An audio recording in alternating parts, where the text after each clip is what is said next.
First, if you are a Delhiite, you might feel like a prisoner in your own home because as you step out, the air smells burnt, your throat feels heavy, and every breath feels like a challenge.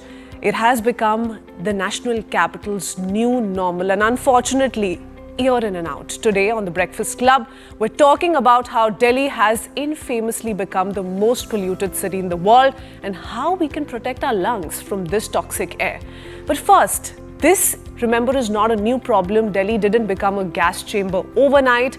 Let's first talk about what makes Delhi's air the worst. A perfect storm of landlocked geography, explosive urban growth, 20 million plus vehicles, dust construction, industrial fumes, all trapped over the city like a lid.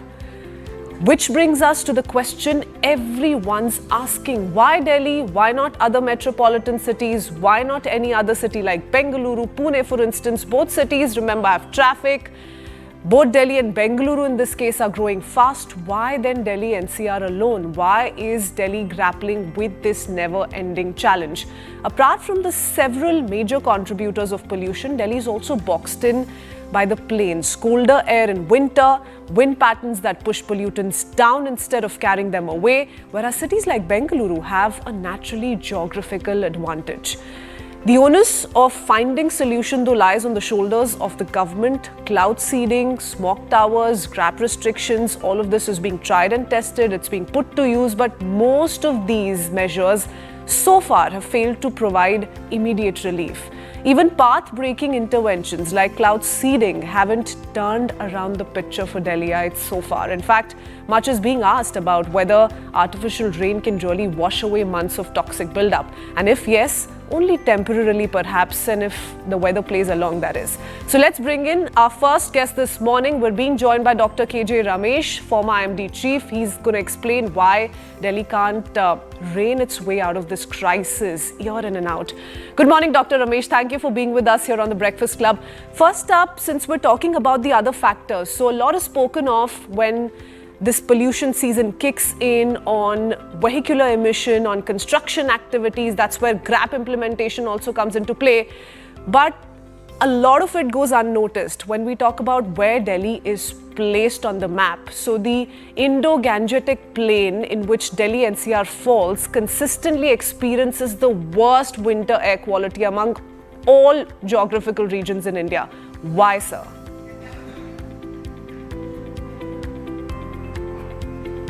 It is because of the unfavorable winter setting. Basically doesn't allow the pollutants coming from different sources get dispersed to the upper levels, much higher levels, and then wind takes it away from it. So winter is a most stable atmospheric condition.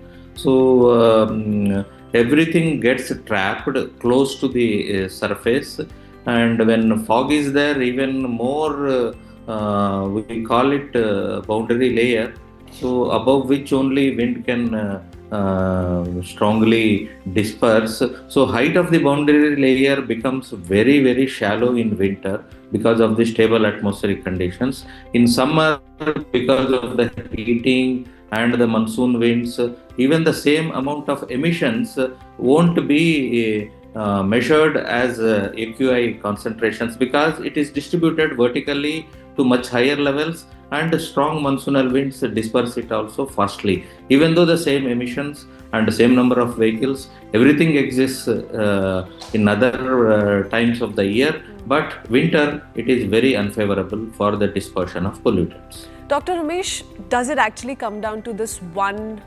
factor then? Would you say this is where the biggest difference lies? When we compare a Delhi, for instance, to a Bengaluru, does the difference actually lie in humidity levels alone? And that affects particulate suspension the most. Delhi has dry winter air.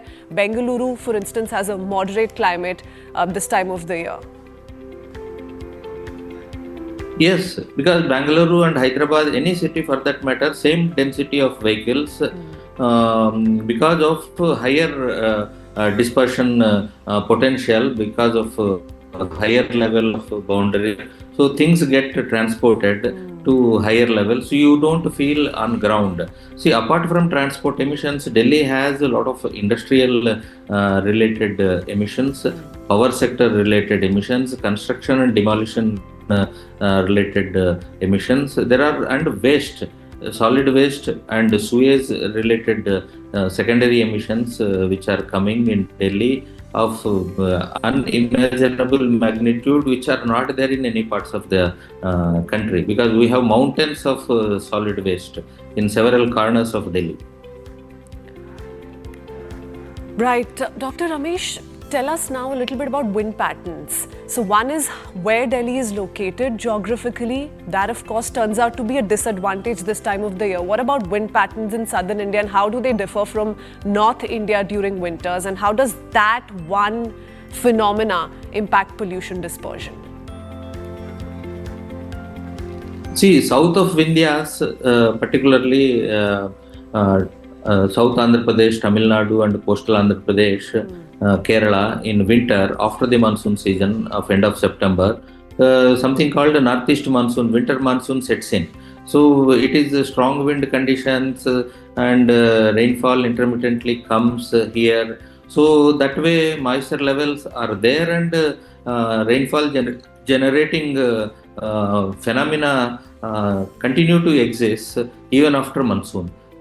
Contrast to that, in North India, once monsoon withdraws, everything is dry, and dry winter, low moisture, and then particularly most of the times it is wind towards NCR coming from Punjab side, that is from a northwesterly direction. So because of that reason, whatever power plants are there in Haryana and northwestern part of Delhi, means Haryana and Punjab, all coal-based power plants. So their things all also transferred, apart from the temporary 2-3 weeks factor of stubble burning related emissions. So everything comes towards Delhi from Haryana and Punjab. Even sometimes it could be from Pakistan, adjoining Pakistan also. But this time, currently, what is happening is wind is changing from northwesterly to Delhi to north and northeast also. Sure. Dr. Ramesh, so much has been spoken of all of these contributors, and what we decided to do is a quick AQI check. So let's quickly go to our monitor here and understand what the situation pan Delhi NCR is looking like this morning. So this is real-time data. And we've gone to the official website wherein you can check the air pollution levels in the national capital. Then we'll go across to what possible solutions are in the offering and what's being done, what's the impact really been like, does Delhi stand to gain from interventions like cloud seeding? I'll come back to you, Dr. Ramesh. Let's take a quick check here, and you do see how so many pockets of Delhi NCR are currently in red. If I were to just go across to some of these areas, Ghaziabad of course is 446, this is Delhi NCR, but this is where I see AQI at 606. 606 is Wazirpur in the national capital in the hazardous category. Look at this, 585, this is of course towards the exterior, so this is on the outside of Delhi NCR, but parts of the national capital, remember in 500 AQI, 503 Ashok Vihar, 500, this is in the northern part of Delhi. This is a little central, again 500 AQI, Chandni Chowk, right in the heart of the national capital, AQI in the hazardous category. So 500, 510 is something that you can see. Punjabi Bagh, again northwest Delhi, AQI at 510. There are areas where you see the AQI pegged at 339, for instance, which is again central Delhi, Jawaharlal Nehru Stadium, but not very far away, 20 odd kilometers away. The AQI stands at 500, 510, which is what is very, very worrying. I do want to go across to Dr. Ramesh on that note once again. There are interventions like cloud seeding that have taken place. It has been attempted. These are path-breaking concepts that IIT Kanpur, for instance, with collaboration, assistance from Delhi government, so on and so forth, have come out with. But Dr. Ramesh, how much relief can these interventions provide? Because the first experiment carried out in the national capital did not quite succeed, and a lot of questions are being asked. So much money has been pumped in, but why can't Delhiites pin too much hope on artificial rain at the moment? No, winter in Delhi is not suitable for cloud seeding at all. Why? Because, and one precise reason, this technology which is proposed for cloud seeding cannot create clouds. If pre-existing clouds are there, this intervention by seeding can increase the size of the clouds and water holding capacity of the clouds. But by itself, if clouds are not there, clear weather conditions are there, this technology cannot create clouds. When it cannot create clouds, you cannot expect rain from that kind of attempt. Thank you so much, Dr. Ramesh. Appreciate you joining us and really breaking down that all-important story. Factors that need to be spoken of as much as we're talking about other contributors like vehicular emission, for instance, construction activity, so on and so forth. But beyond visibility and AQI charts, this is an health emergency. Toxic air slips past your lungs straight into our bloodstream, and it causes inflammation, heart strain, asthma, even affects unborn babies. There's also new age tech for personal defense, wearable air purifiers, tiny gadgets claiming to clean the air around us as we move, but do they really work, especially in the outdoors? That's the big question. What can individuals do to protect themselves from this health emergency? Let's quickly go across to Dr. Vivek Nangla, Head of Pulmonology, Max Healthcare, who will guide us on how we can protect ourselves and to begin with, protect our lungs. Thank you so much, Dr. Vivek, for being with us here on the Breakfast Club. This is the most important conversation that is had in every household amongst family members. What can we do? And before talking about themselves, parents are more concerned about their children because they are as exposed to this dirty, filthy air. Dr. Vivek, guide us through this. What are those quick 5 steps that we must all keep on top of our heads to ensure that we're minimizing the impact of this polluted air? See, basically, I feel we've reached an era where we need to decide our outdoor activity based on the AQI levels. Whenever the AQI is above 400, nobody should be moving out or at least minimizing their movement outdoors. There is no question of anybody being involved in any kind of strenuous physical activity like marathons, walks, exercises, sports.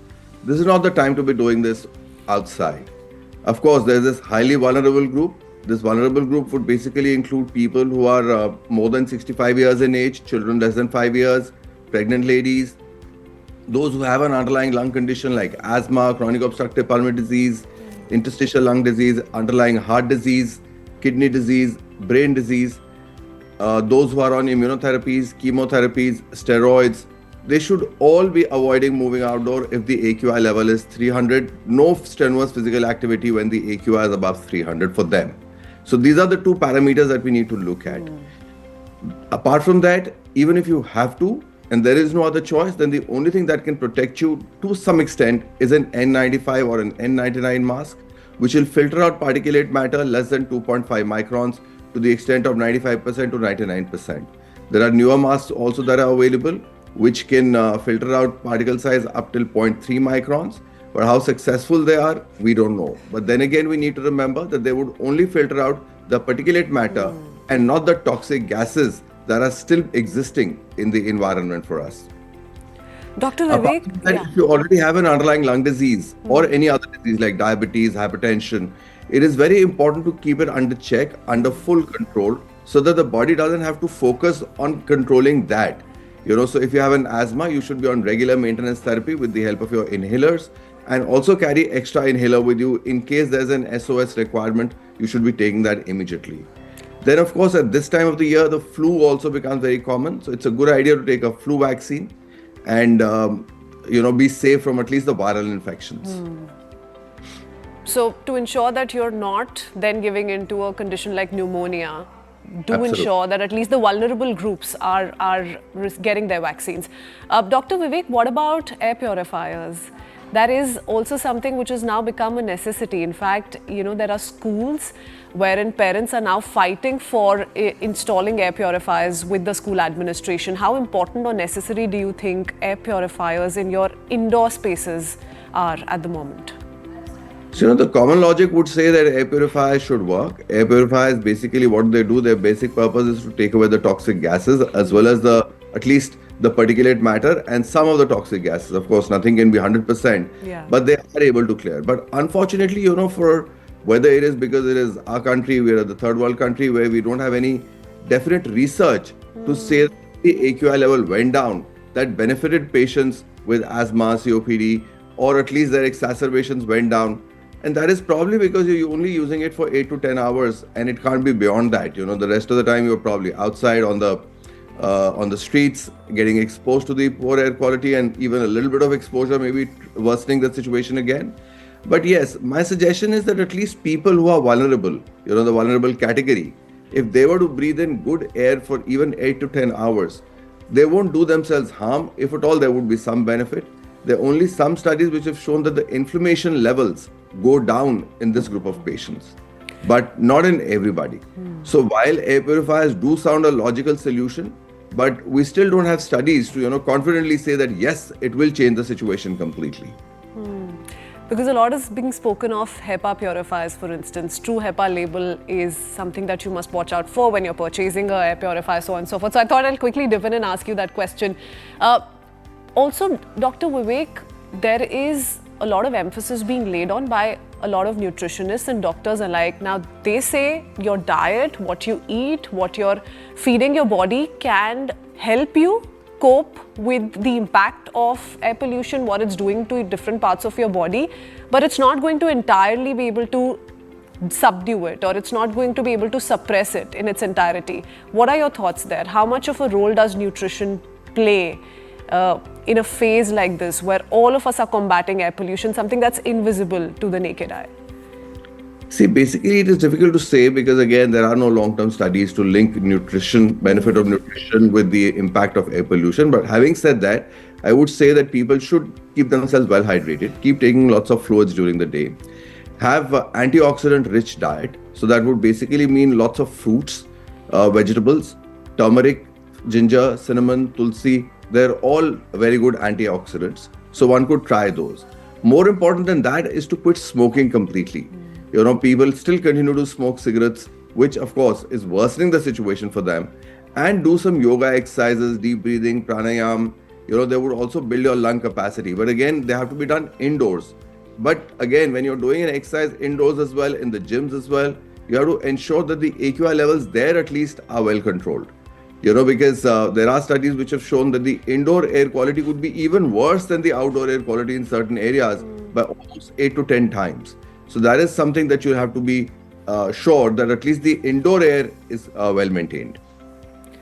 Dr. Vivek, there's another term that we've heard of, come across of, which is lung shock, which not many of us were aware of, let's say, before we were acquainted with this kind of polluted toxic air on an annual basis. What is lung shock and what are the kind of challenges that come with it? How much of it is to do with the pollution levels in our surroundings? So basically, I haven't heard of this term, but what I understand is lung shock would be something which is directly threatening the lungs, because of the damage that it can do to the lungs immediately in no time. And this happens basically when you're exposed to very high levels of toxic air around you, especially the toxic gases, which would definitely cause, it's more like if you were in an area where there's a lot of smoke or smog and you get completely choked. That is what would result in a lung shock kind of a situation. Dr. Vivek, what about children? I touched upon this a little while earlier. A lot of parents are concerned on how they can protect their children. A lot of children are hesitant in wearing masks, for instance. They're not quite happy with that idea. You can't keep them indoors entirely.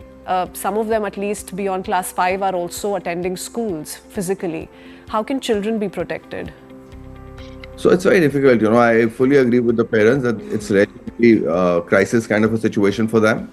Because there was a study conducted a couple of years back which has actually shown that the lung functions of the students from Delhi was poorer as compared to those lung functions of children who were studying somewhere in South India. In places where there was lots of greens and on the hilltops. So there the lung functions were definitely better. So there is no doubt in that their lung functions are getting affected.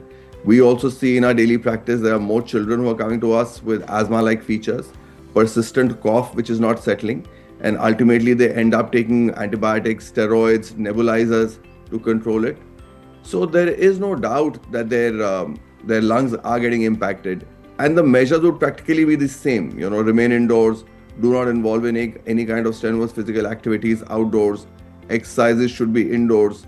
Take their vaccines. If they're prone to cold cough, then be on regular treatment for it so that it doesn't worsen.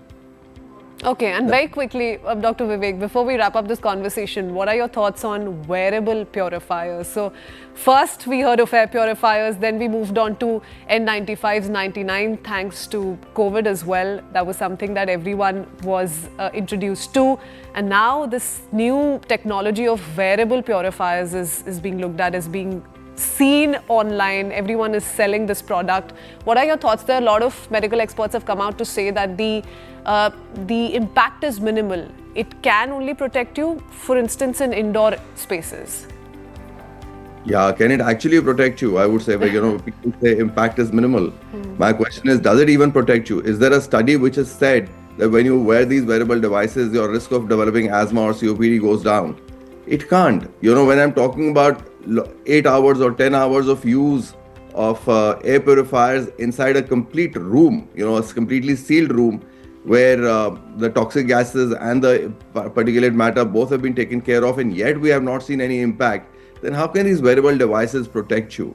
Let's not forget that all the studies that were conducted with these wearable devices. Having said that, first of all, I'd like to first say that yes, we would like to have something like this which can actually take care of the air around us.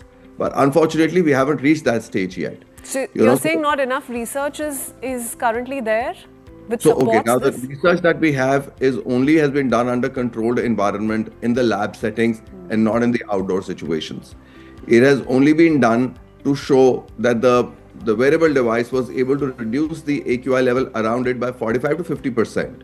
And that too only the particulate matter and some bit of toxic gases, not beyond that. And this was done in a completely sealed environment from all sides. There was also another study which had shown that with some bit of airflow, they were still able to manage low AQI levels. But tell me, if you're wearing something here at the level of the neck, do you breathe only the air around from the neck and nowhere else? Especially when you're on the move, you're running, you're exercising. You're exposed to AQI at 500 plus. 500. And apart from that, your head is moving sometimes right, sometimes left. So your breathing zone is not restricted to somewhere around the neck only where the device is hanging. It's all around you. So there is no possibility. Plus, again, I'm saying that even if you're able to reduce it by 30-40%, as they claim, does that actually extrapolate into any kind of clinical health benefits? That is what needs to be seen first. Rather than just going out in the market and selling it like this, we need to have certain kind of regulatory authorities which need to authorize whether yes, this is a valid product or not. So don't let it be just another trend. This is not the time to that's give another gimmick, I would say, not even trend. I would say it's just a gimmick. Okay. Keeping something around your neck. It's like people you see wearing normal masks, the surgical masks, which give you no benefit. I have had patients who land up with us, doc, I'm constantly coughing. And actually they were sitting in my OPD constantly coughing with the mask on. I said, have you ever tried removing the mask and see how your cough is? And actually when they removed the mask, the cough settled. These surgical masks also have some kind of chemicals in them, which irritates the upper airway further and makes you cough. So, you need to be very wary of all these things rather than just following it blindly. Okay, hence we decided to have this all-important conversation on the Breakfast Club. Thank you so much, Dr. Vivek, for joining us. Always a pleasure speaking with you. Thank you for explaining that so beautifully to all our viewers.